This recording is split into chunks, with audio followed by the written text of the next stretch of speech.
அட்ட டேய், என்னடா இது? எனக்கு வந்த சோதனையா இருக்கு. போச்சு போ, லோடும் போச்சு, எல்லாம் போச்சு.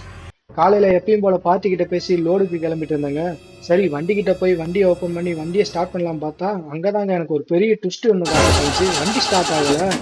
ஒருவேளை பேட்டரி வேற ஏதோ லூஸா இருக்குமோன்னு சொல்லி பேட்டரி வேற செக் பண்ணா அதெல்லாம் கரெக்டா தான் இருக்கு.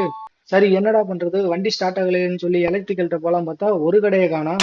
அப்பதாங்க ஆப்போசிட்ல இருந்த அமரன் பேட்டரி கடை கண்ணில் பட்டுச்சு. அங்க போய் நடந்தது ஃபுல்லா சொன்னா, தம்பி நீ போய் பேட்டரியை கொண்டு வா, அப்பதான் செக் பண்ணி பார்க்க முடியும் அப்படி சொன்னாரு. நானும் நம்ம வண்டியில இருக்க பேட்டரியை கழட்டு போய் கொண்டு போய் அவர்கிட்ட காமிச்சா, தம்பி இந்த பேட்டரி போயிடுச்சு, சார்ஜ் போட்டாலும் வேஸ்ட், நம்ம கிட்டே பேட்டரி வாங்கிக்கோ, 2 வருஷத்துக்கு வாரண்டியோட போட்டு கொடுக்குறேன்னு சொன்னாரு. சரி, வேற என்ன பண்ண முடியும், அவர்கிட்டயே ஒரு புது பேட்டரியை வாங்கி அந்த பேட்டரியை கொண்டு போய் வண்டியில வச்சு ஸ்டார்ட் பண்ணா வண்டி ஸ்டார்ட் ஆயிடுச்சு. 2 வருஷமாவே நம்ம வண்டிக்கு எதுவும் வேலை எதுவும் வைக்கலன்னு சொல்லி யோசிச்சிட்டே இருந்தேன்.